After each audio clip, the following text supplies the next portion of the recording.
Hi, I'm Bill Landing, and I want to thank you again for joining me on Interesting Individuals. My guest today is former state Senator Jim Arnold, who is also our LaPorte County Sheriff.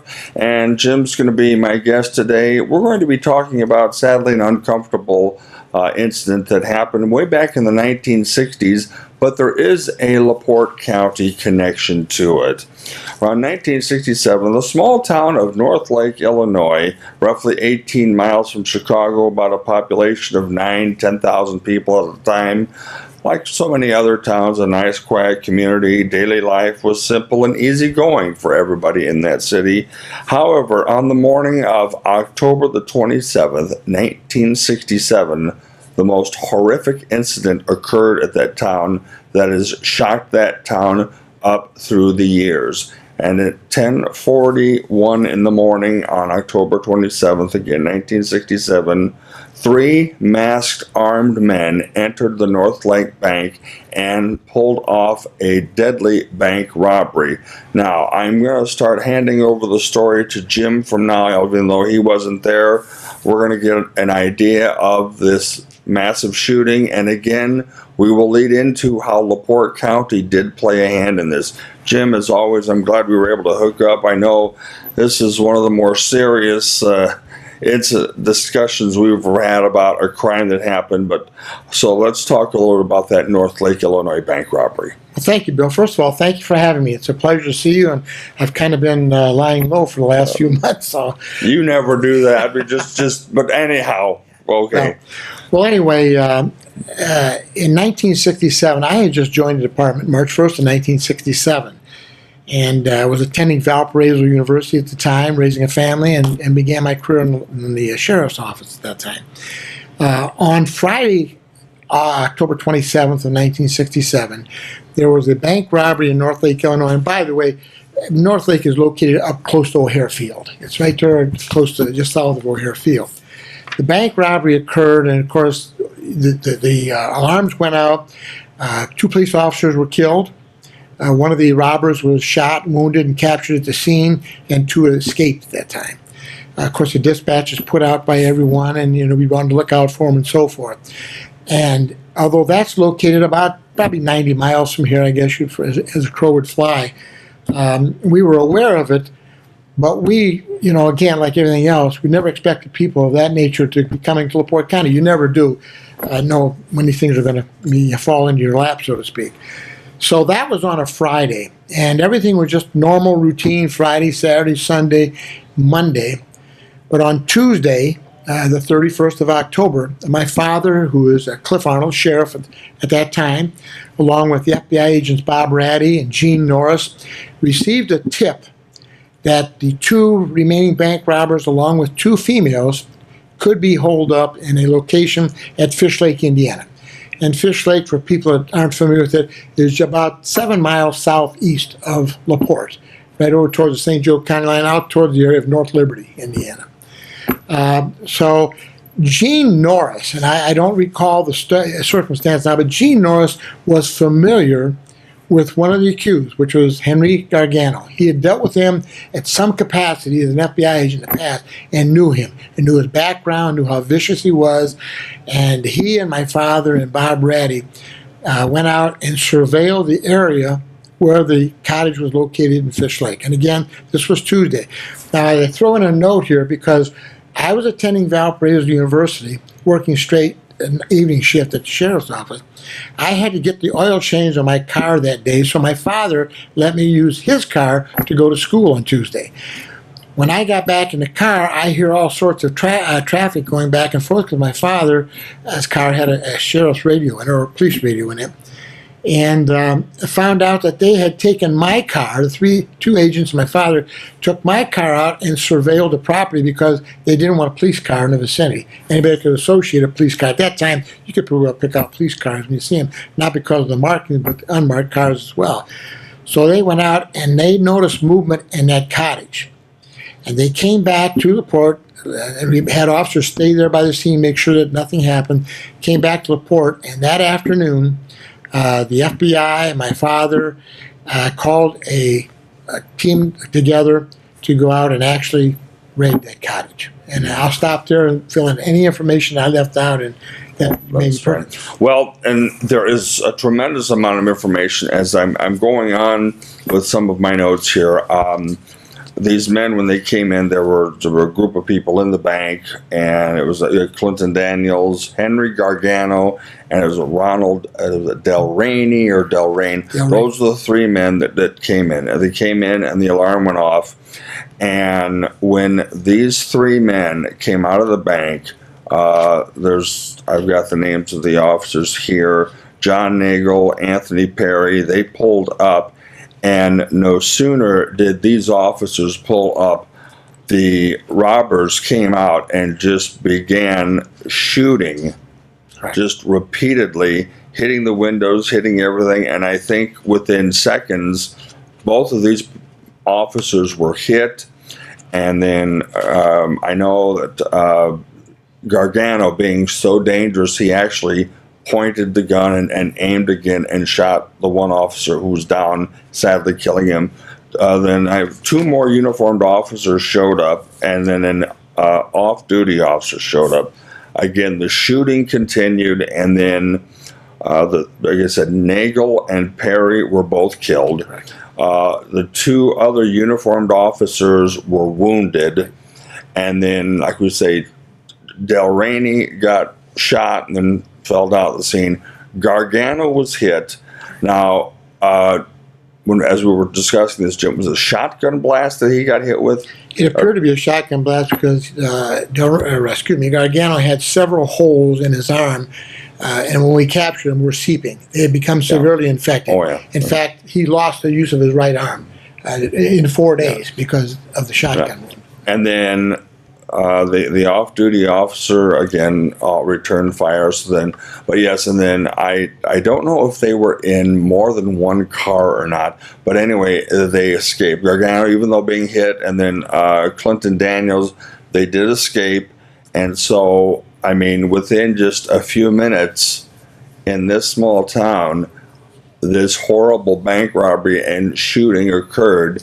And now you've got two policemen who are dead, two that are wounded, and then the one suspect. And I mean, you talk about just a hellacious incident anywhere, but to this small town.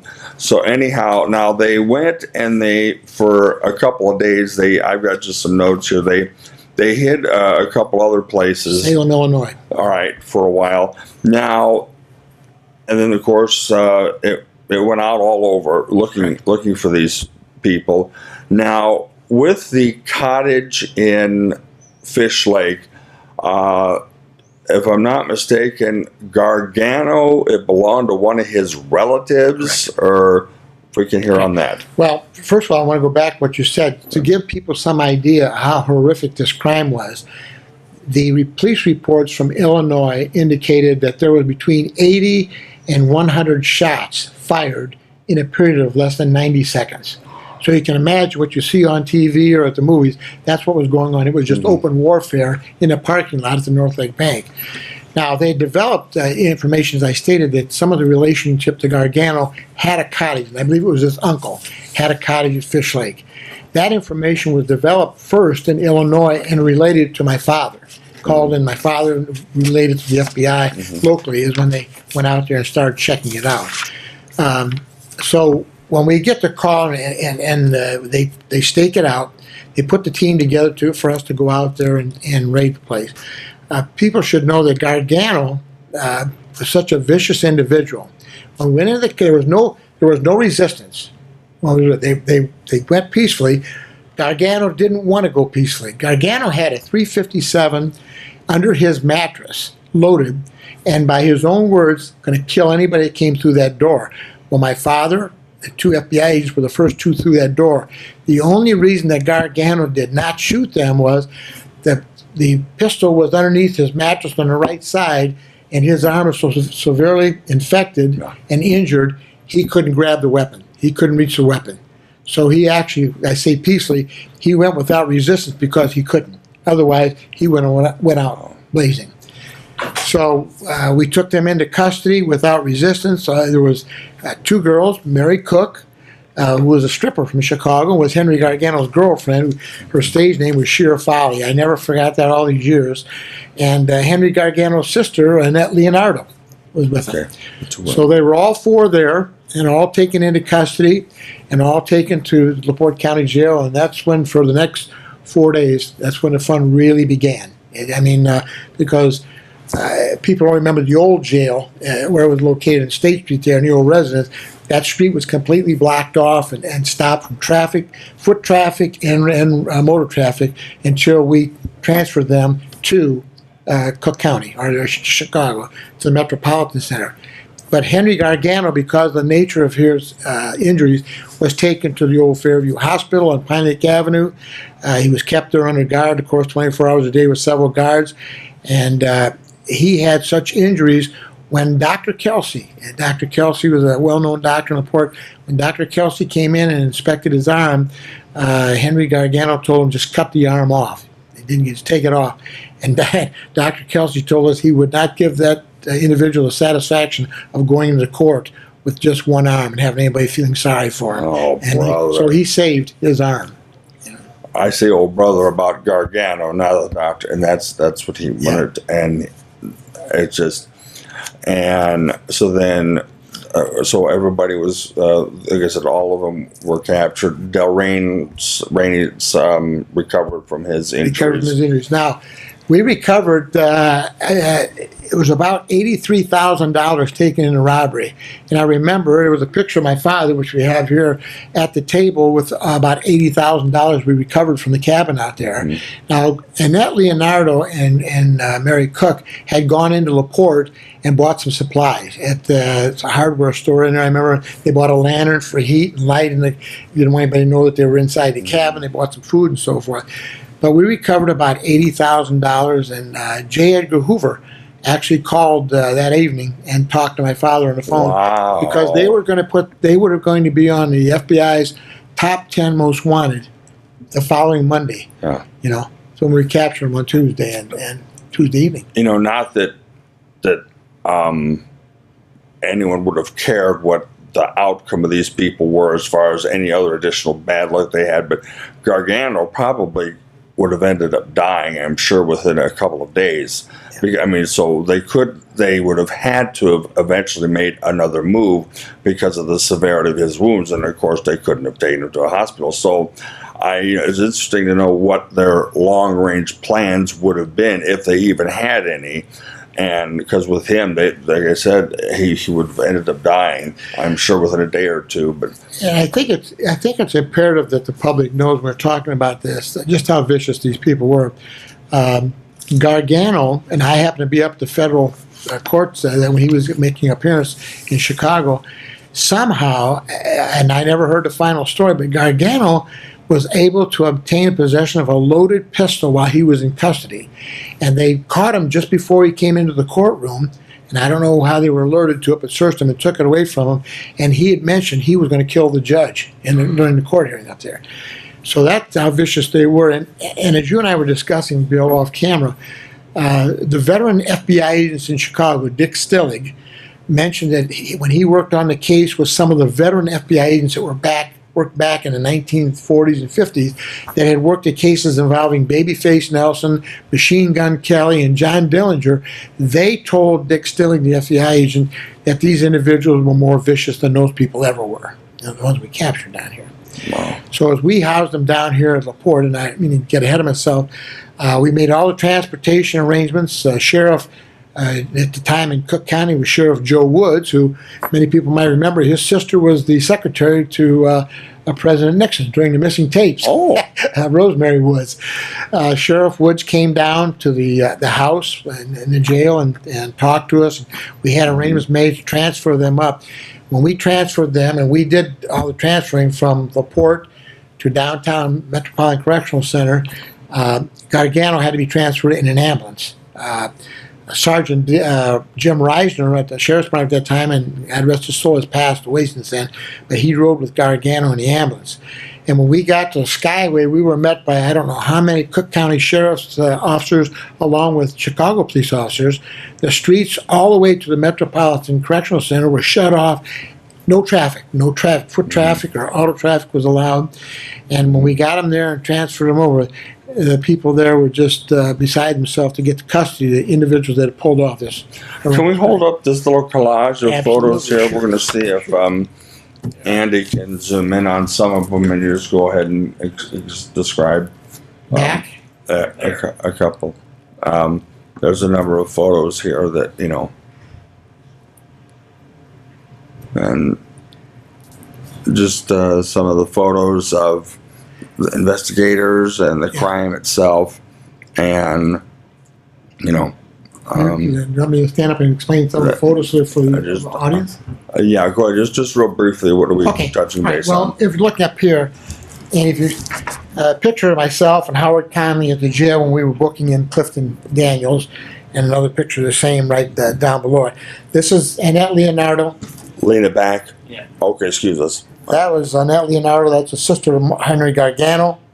That was former Sheriff Roger Nickel with Henry Gargano at Fairview Hospital in there. And he's hiding and shielding his face with his left arm because his right arm he can't move, sorely infected and injured. This is FBI agent Gene Norris holding a weapon that Gargano had under his mattress. As an ironic note, I have possession of that weapon. The FBI gave me that weapon after the case was all over with and dismissed. That's Mary Cook. That was Henry Gargano's sister, sheer father. And there's a picture of my father standing at the table where he was displaying the money that we had captured just before J. Edgar Hoover called him. Wow. Okay. Well, Jim, even though, just a little footnote here, with the research, we do know that Henry Gargano and Clifton Daniels are dead. They both died in prison after serving many years. Del Reyne, I wasn't able to find anything on him.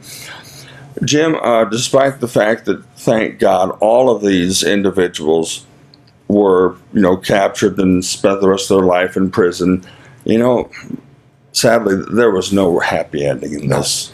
Not with what that town went through. The families of the police officers and the town and everything itself. You know, aside from the capture of the robbers. Well, they named a park. There's a public park located in North Lake, Illinois. It's called the Perry Nagel Park, which is named after the two officers that were killed.